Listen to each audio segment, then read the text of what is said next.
Hello semuanya, dan di video kali ini kita akan review Blockcase Ultraman GV07. Pasar ini pun termasuk GV yang tak nak saja untuk saya beli, dan saya rasa saya sepatutnya bagi cadangan atau nasihat kepada korang yang GV ni macam tak berbaloi atas beberapa alasan. Sebab line up-nya yang ada kat sini agak kurang menarik walaupun banyak Ultraman. Tak silap GV kali ni yang saya rasa saya dapat murah di antara 170 hingga 180 tak silap. Dan ini jadi pencetus kenapa GV-GV yang berdatang ataupun GV baru itu harga dia sekitar segitu dibandingkan GV yang sebelum ni. Di mana GV yang sebelum ni agak mahal sikit, di antara 250 atau ke atas terpulang korang beli. Tapi disebabkan dia, GV lain semua jadi murah.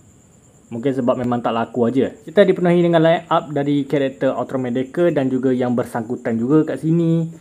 Dekat sini kita ada line up karakter, dan kalau betul kita akan dapat karakter secret yang saya akan jelaskan nanti di video. Sedangkan ni adalah kotak singlenya, iaitu kotak Blind Box yang menampilkan Ultraman Deca Flash Type memegang Ultra Dual Sword Deca Mod yang versi emas clear ni.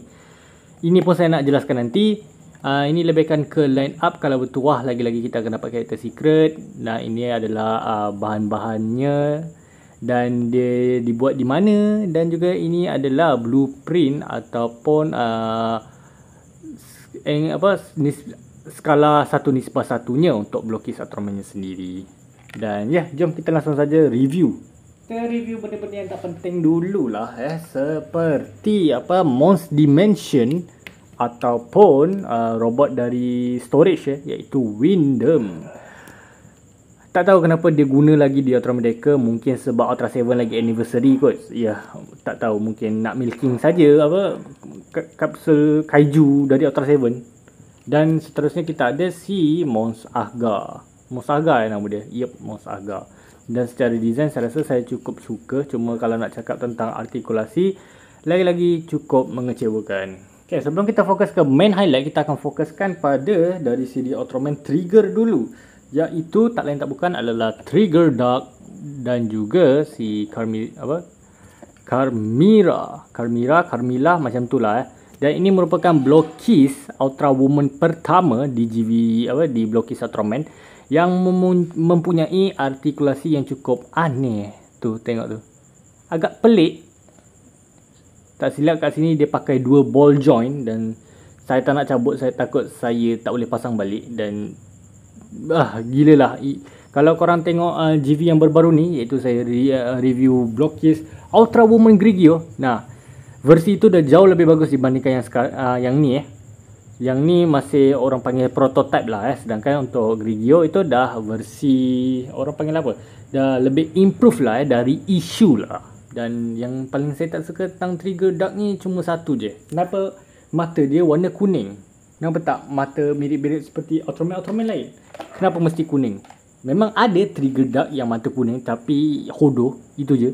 Tak sampai di situ, kita juga dapat dua form dari Ultraman Dyna, iaitu Strong Type dan juga Miracle Type. Kabur. Dan kedua-dua daripada mereka ni cukup bagus kalau korang dapatkan, sebab tak hanya kita dapat figurnya, kita juga dapat option part yang cukup menarik, terutama untuk Ultraman Deca Strong Type, bukan Deca, Dyna Strong Type, di mana dia dapat semacam option part tangan yang memegang bola. Dan dua-dua dari mereka ni dapat option part yang ni dapat option part macam slash macam slash warna biru yang mirip sangat, slash biru atau slash kuning macam tu, yang mirip sangat dengan Revolume Wave. Ini dah the main highlight, iaitu kita ada Ultraman Deca Flash Type, Strong Type dan juga Miracle Type. Dan main highlight ni cukup menanggung atas beberapa alasan. Untuk Ultraman Deca Flash Type saya rasa cukup okey secara design dan segala yang diorang tujukan di sini. Cuma macam mana ya, macam tu saja. Kita dapat pedang yang cukup buruk iaitu Ultra Dual Sword Deca Mod yang boleh berubah ke Trigger Mod juga. Cuma warnanya clear, kuning, white, dan tak ada yang menarik. Sedangkan mereka berdua design megah, option part tak dapat, why? Serba kurang. Bagus dapat Ultraman Dyna dibandingkan Deca, jujur dari saya. Tak silap main highlight dia orang, tapi karakter lain yang dimanfaatkan Seakan-akan mereka ni hanya GV penambah saja. Dan cuba korang bayangkan, ada 9 figure dalam satu kotak termasuk karakter secret, dan yang dapat option 4 cuma 3. 6 lagi pergi mana? Apa jadi kat 6 tu?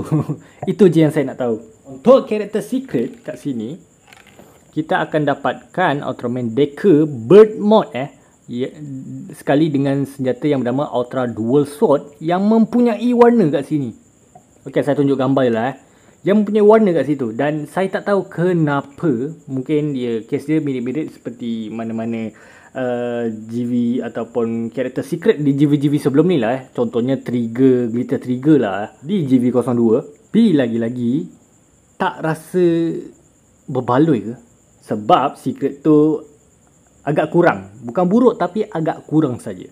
Dan tak hanya itu, kenapa buat secret Ultraman Decker Bird version? Kenapa tak buat karakter secret Ultraman Dinas? Tak silap ni rilis 2023 waktu awal tahun, tak silap, di antara teaser atau trailer Ultraman Blazer macam tu, ataupun waktu Blazer dah nak tayang dekat YouTube, sepatutnya dah rilis dan sepatutnya mereka dapat privilege untuk tengok karakter yang ada di movie Ultraman Decker. Why Blockies? Why? Kenapa buat karakter secret yang entah kenapa nanggung? Di GV sebelum ni pun sama. Why? Itu sebab saya rasa saya tak akan beli karakter-karakter secret sebab tak ada yang menarik dan bagus. Okey. Dan itulah dia review singkat agaknya dari GV7 dari Blockies Ultraman sendiri. Apa pendapat korang? Korang suka atau tak? Silakan komen di bawah. Seperti yang saya cakap, GV kali ni hanya GV pelengkap saja untuk beberapa karakter. Sebagai contoh, kalau korang dah kumpul Ultraman Trigger, korang terpaksa beli GV ni untuk lengkapkan karakternya, iaitu Trigger Dark dan juga Carmera. Okey, kalau korang dah beli Ultraman Dyna pula di GV06, korang terpaksa mendapatkan form dia. Sedangkan untuk Decker tetap kurang sebab waktu tu pun ada kejanggalan. Kenapa tak keluarkan sekali Dynamic type? Nah, banyak kekurangannya di GV kali ini. Tapi untungnya mereka improvise di GV mendatang. Dan saya tak nak spoiler kat korang dululah. Apa-apa yang saya cakap, GV kali ini macam nak tak nak. Kalau korang beli pun atas beberapa alasan, demi melengkapkan sesuatu karakter. Dan untuk rating bolehlah saya bagi macam ni je. Agak kecewa kan? Okey, jumpa korang di video mendatang. Dadah guys.